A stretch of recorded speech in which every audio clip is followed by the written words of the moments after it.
Hi friends, ഏവർക്കും PSC education ആസ്പിറേഷനിലേക്ക് സ്വാഗതം.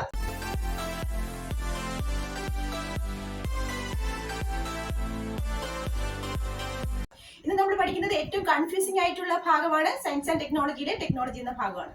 ടെക്നോളജിയിൽ ഇന്ന് നമ്മൾ പഠിക്കുന്നത് റിമോട്ട് സെൻസിങ് അഥവാ വിദൂര സംവേദനം എന്ന ഭാഗമാണ്.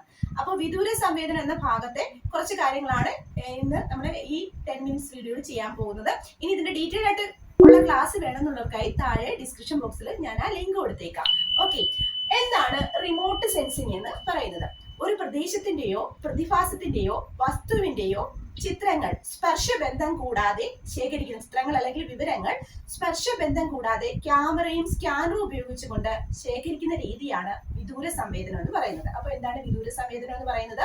ഒരു പ്രദേശത്തിന്റെയോ പ്രതിഭാസത്തിന്റെയോ വസ്തുവിന്റെയോ ചിത്രങ്ങളും വിവരങ്ങളും ഒക്കെ തന്നെ സ്പർശബന്ധം കൂടാതെ ക്യാമറയോ സ്കാനറുകളോ ഉപയോഗിച്ചുകൊണ്ട് ശേഖരിക്കുന്ന രീതിയാണ് വിദൂര സംവേദനം എന്ന് പറയുന്നത്.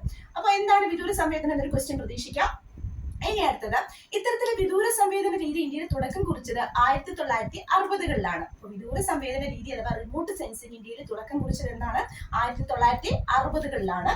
ഇനി നമുക്ക് കുറച്ചും കൂടി വിശദമായ കാര്യങ്ങൾ പറയുന്നു. ഇത്തരത്തിലെ വിദൂര സംവേദന രീതിയെ ഊർജ ഉറവിടത്തിന്റെ അടിസ്ഥാനത്തിൽ രണ്ടായി തിരിച്ചിരിക്കുന്നു. വിദൂര സംവേദന രീതി ഊർജ ഉറവിടത്തിന്റെ അടിസ്ഥാനത്തിൽ രണ്ട് രീതിയിലാണുള്ളത്. ഒന്ന്, പരോക്ഷ വിദൂര സംവേദനം അഥവാ പാസീവ് റിമോട്ട് സെൻസിങ്. പരോക്ഷ വിദൂര സംവേദനം, പാസീവ് റിമോട്ട് സെൻസിങ്. ഇത് പ്രവർത്തിക്കുന്നത് അല്ലെങ്കിൽ ഇത്തരത്തിൽ എങ്ങനെയാണ് പരോക്ഷ വിദൂര സംവേദനം നടത്തുന്നതെന്ന് ചോദിച്ചാൽ സൗരോർജം, സൂര്യന്റെ ഊർജത്തിന്റെ സഹായത്താലാണ് ഈ പാസീവ് റിമോട്ട് സെൻസിങ് അഥവാ പരോക്ഷ വിദൂര സംവേദന രീതി സാധ്യമാകുന്നത്.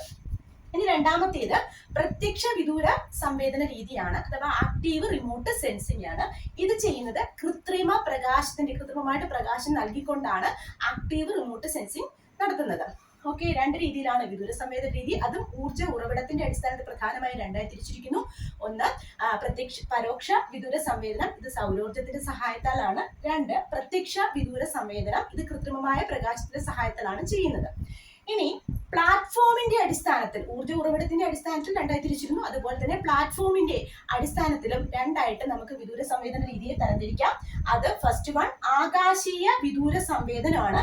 ഈ ആകാശീയ വിദൂര സംവേദനം എന്ന് പറയുന്നത് വിമാനങ്ങളിലൊക്കെ തന്നെ ക്യാമറകൾ ഘടിപ്പിച്ചുകൊണ്ട് നടത്തുന്നതാണ്.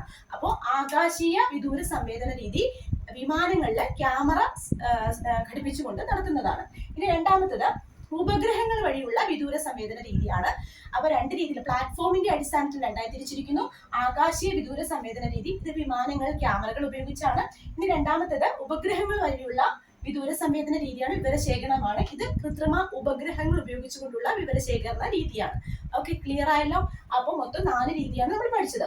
ഇനി നമുക്ക് പഠിക്കേണ്ടത് കൃത്രിമ ഉപഗ്രഹങ്ങളെ പ്രധാനമായും രണ്ടായി തിരിച്ചിരിക്കുന്നത്. കൃത്രിമ ഉപഗ്രഹങ്ങൾ ആർട്ടിഫിഷ്യൽ സാറ്റലൈറ്റുകളെ പ്രധാനമായും 2 രീതിയിലാണ് തിരിച്ചിരിക്കുന്നത്. അത് ഏതൊക്കെയാണെന്ന് നോക്കാം. അപ്പൊ കൃത്രിമ ഉപഗ്രഹങ്ങളെ നമ്മൾ രണ്ടായി തിരിച്ചിരിക്കുന്നു. ഭൂസ്ഥിര ഉപഗ്രഹങ്ങളും സൗരസ്ഥിര ഉപഗ്രഹങ്ങളും. എന്താണ് ഭൂസ്ഥിര ഉപഗ്രഹങ്ങളാണ്. ഭൂസ്ഥിര ഉപഗ്രഹങ്ങൾ സൗരസ്ഥിര ഉപഗ്രഹങ്ങൾ എന്ന് രണ്ടായി തിരിച്ചിരിക്കുന്നു. ഇനി ഇതിന് രണ്ടിന്റെ പ്രത്യേകതകൾ കൃത്യമായിട്ട് പഠിച്ചു വെക്കണം. ഭൂസ്ഥിര ഉപഗ്രഹങ്ങളുടെ ഞാൻ ആദ്യം പറയുന്നു. ഭൂസ്ഥിര ഉപഗ്രഹങ്ങൾ എന്ന് പറഞ്ഞാൽ ഭൂമിയുടെ ഭ്രമണപഥത്തിൽ കൂടിയാണ് സഞ്ചാരം. ഭൂമിയുടെ ഭ്രമണപഥത്തിനൊപ്പം സഞ്ചരിക്കുന്നത് ഭൂസ്ഥിര ഉപഗ്രഹങ്ങളാണ്. പേര് വെച്ച് തന്നെ പഠിച്ചു വെക്കുക. ഭൂസ്ഥിര ഉപഗ്രഹങ്ങൾ ഭൂമിയുടെ ഭ്രമണപഥത്തിനൊപ്പമാണ് സഞ്ചാരം.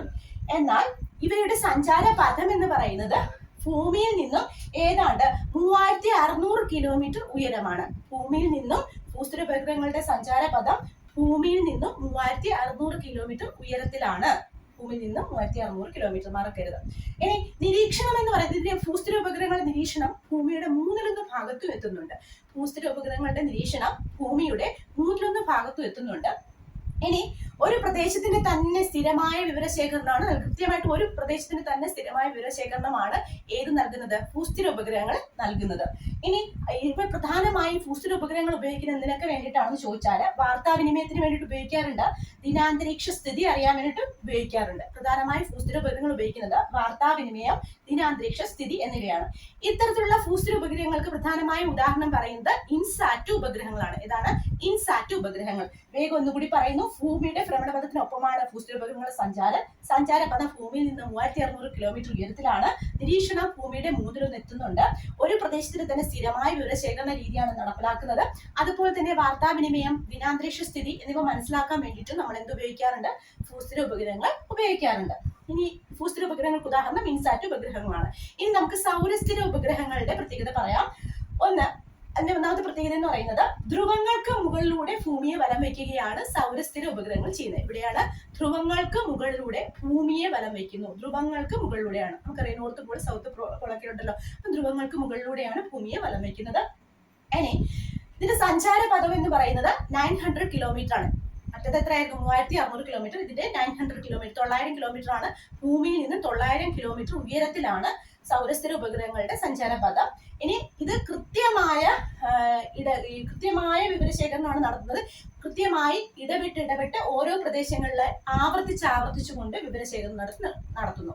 അപ്പൊ കൃത്യമായ ഇടവേളകളിൽ ഓരോ പ്രദേശങ്ങളുടെയും ആവർത്തനമായ വിവരശേഖരണ രീതിയാണ് ഇത് നടത്തുന്നത്, സൗരസ്ഥിര ഉപഗ്രഹങ്ങൾ നടത്തുന്നത്. അപ്പൊ കൃത്യമായ ഇടവേളകളിൽ പ്രദേശത്തിന്റെ ആവർത്തനമായ വിവരശേഖരണം.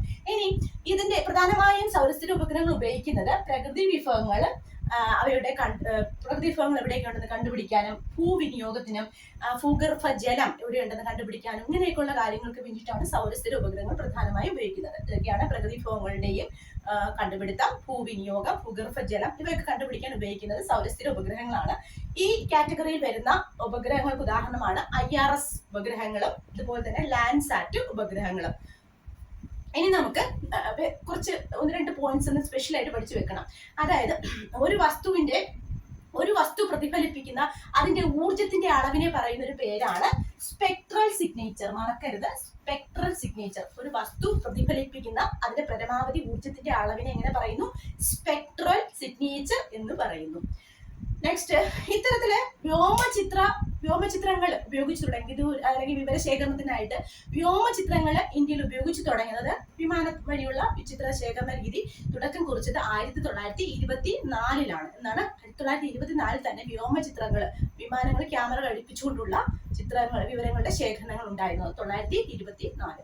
നെക്സ്റ്റ് വൺ, ഇന്ത്യയിലെ ഇത്തരത്തിൽ നമ്മൾ പറഞ്ഞു കൃത്രിമ ഉപഗ്രഹങ്ങളുടെ കാര്യം പറഞ്ഞു. നമുക്കറിയാം ഇന്ത്യയിലെ ആദ്യത്തെ കൃത്രിമ ഉപഗ്രഹം എന്ന് പറയുന്നത് ആര്യഭട്ടയാണ്. ഇന്ത്യയിലെ പ്രധാനപ്പെട്ട കൃത്രിമ ഉപഗ്രഹമാണ് ആര്യഭട്ട. ഇത് വിക്ഷേപിച്ചത് 1975 ഏപ്രിൽ 19. മറക്കല്ലേ, ഏപ്രിൽ 19. ഇനി റഷ്യയിൽ നിന്നാണ് ഇത് വിക്ഷേപിച്ചത്. ഓക്കെ.